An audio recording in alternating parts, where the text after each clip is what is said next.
So I may use the Spider-Man movie for British or American accent example, and also the Princess Diary as American or British accent example. So there will be certain variation that I will be talking about today. The first one is systemic variation. Did you know what is systemic variation? No. So, what is systemic variation? Systemic variation is the type of difference between accent of a language where two accents have different phonological system. For example, for systemic variation, the way I identify the variation is based on the non-rhotic and the rhotic rule. So what is rhotic and non-rhotic rule? Rhotic rule is when the r sound is pronounced strongly in rhotic accents, especially when it's followed by vowels. Rhotic accent usually categorized as American English. So when you hear rhotic rule, most of the time it is American English. You categorize it as American English. Next is non-rhotic sounds, which is particularly those of British English, and the r sound is not pronounced after vowels in certain position within words. So rhotic, American English, non-rhotic, British English, most of the time, but not all the time. You can't run from everything. She has a talent. So this is one of the example that I got from the Princess Diary. So I did not underline the word that show rhotic or non-rhotic rule. So which part do you think is the word for the accent variation? Tower. Why is that? Because it has r sound. The r sound is it there or is it not? No. It is not there. Let's repeat the video again. You can't run from everything. She has a talent. Exactly. The r sound could not be heard. This is another example. If you can't hear it well, he actually mentioned a cool you pastor. Pastor? It's not pastor. Pastor. So it is another example of British accent. Another example is she actually mentioned she's employee, which is another example in British. I'm sorry for the sound because the video might be a little low in volume. So the three examples that I have given is actually British accent, which falls under the non-erotic rule. In the scene, the first scene, we could hear that the Queen mentioned tower. She has a tower? Did she mention the r sound? She did not. She did not mention the r sound. So it falls under non-erotic rule because there's a drop in the r sound, and the sound are not visible. In British accent itself, they often did not pronounce the r sound in the end of the word. For example, car and water. But if we are talking in American accent and rhotic rule, they actually mention the r sound, which is car and water. The r sound is visible. The next example show you the way of pronouncing car in American way, which is with the r sound. You should get out the car! Everybody get off the bridge! Can you hear the r sound well in the video? Should I repeat the video? Yeah. You should get out the car! Everybody get off the bridge! Can you hear him? You should get out the car. Yes. So is the r sound visible or not? Visible. Yeah, so this is an example of American accent which falls under rhotic rule, which is in the scene. I'm sorry for the wrong subject. The Peter Parker actually mentioned car, which is with the r sound, and the r sound is so visible. You can hear the r. And in American accent itself, generally, they emphasize every word which include the r sound in the end of the word. But to be compared with British, you could not hear the r sound in the end of every word, almost every word. Next is we move on to lexical variation.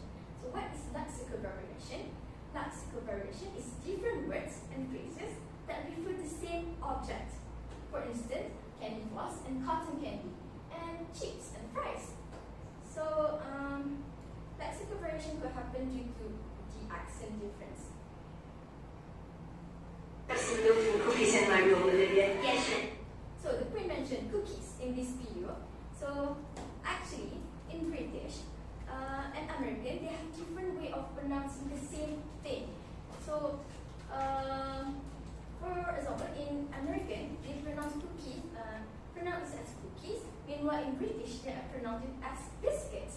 But if we talk about biscuit in American, it is referring to other thing and not cookies. So, lexical variation may be a little bit tricky for British and American speakers because they might have confused each other's accent. Because one similar thing are pronounced differently based on the accent. As for the video, it is American accent. Next, we move on to realization and variation. Due to the lack of lexical variation in both of the video that I have presented, I'm so sorry that I could only give you one example of cookies and biscuit just now. I forgot to mention, there's one more way to pronounce, to describe the cookies and biscuit is scone, which is mostly used by British people too. But most of the time they did not get confused between biscuit, cookies and scone because scone have a very specific look and taste. So usually they get confused between cookies and biscuits. Next we move on to realization now.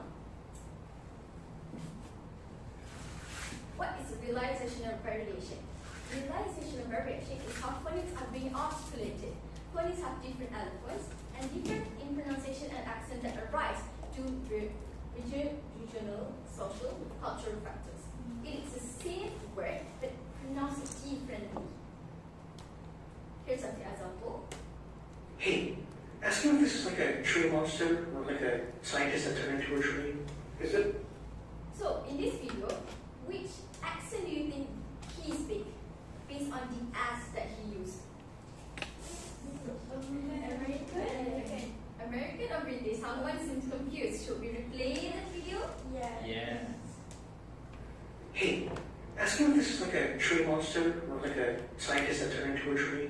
Is it? So, I understand that you guys might get confused because I did not explain it yet. So, the word as in American is actually used with the air sound, as. And British, they use us and as. Should I play the video again for you to actually identify? Hey, ask him if this is like a tree monster or like a scientist that turned into a tree. Is it? He used as. So it is American accent. So the next one is. Can we please just talk about this? Why, don't you realize that in the multiverse there are an infinite number of people who know people? So in this video we have two examples, which is talk and realize. I would like to talk about realize first. So you could see that the transcription is quite similar, isn't it? You guys might get confused, but actually it is pronounced differently, and it is actually spelled differently too. For example, for British, they pronounce realize as realize. So they have s sound. For American, realize. You can hear the difference between z and s sound. And the spelling for British for realize is using s. Meanwhile, for American, they use z.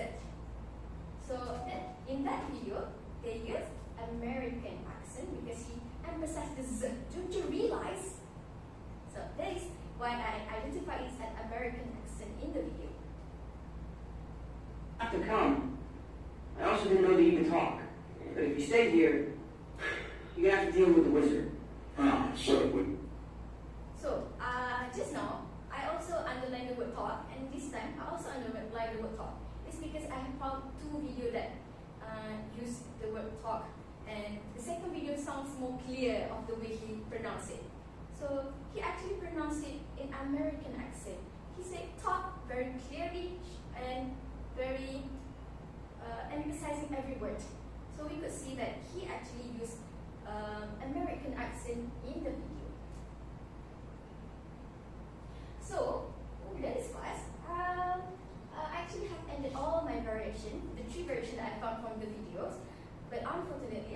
find one more variation, which is the distributional variation, due to maybe the way they pronouncing things are not very clear for me, so I could not really identify it in the video. But I believe there's some. So, is there any question from the audience for the Q&A? I have a question. So my question is there any other way to identify the systemic variation? Systemic variation.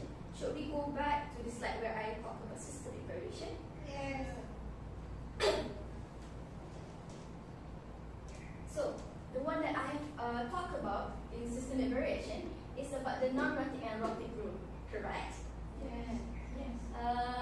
So, actually, there's another way of identifying systemic variation, which is based on the existence of phonemes in British and American. In American, as I said, American usually emphasize every word.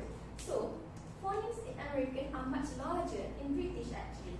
So, there's phonemes in American accent that did not exist in British accent. For example, lot and lot. It sounds similar, but the phonemes is actually different. So, I did not have the example here because I could not really find it in the video. So I'm so sorry for that. Is that answering your question? Yes. Thank you. Welcome. Is there any more question? Yes. So why did lexical variation happen? Why did lexical variation happen? Yes. So lexical variation, I mentioned just now when I was presenting. I mentioned that it is due to the different accent in different places. I believe that objects exist in every universe, every places. Let's talk about chairs. In America, there are chairs. In Malaysia, there are chairs. In British, there are chairs. But they might have different way of naming the item based on their places, based on their accent. And there might be reasoning behind it. Maybe the historical view on it. For example, let me take example of candy floss and cotton candy. I came across one video saying from a British speaker saying that naming it candy floss actually make more sense than naming it cotton candy. It is because they actually name it candy floss because when you eat the candy, it works like floss in your teeth. That is why the name is candy floss. But there's no explanation by the American on why the name is cotton candy, because they just name it because it looks like a cotton. So there's a reasoning behind it, but there's different reason for both British and American, which is why lexical variation happens. So is that answering your question? Yes. Is there any more question by the audience? Me. So my question is, I wanted to know what's your opinion about this variation. Do you think that this variation is important? All these variations. Yes. As PhD teachers, I believe we should take all these variations seriously and import as crucial because I mentioned just now, if we talk with British people,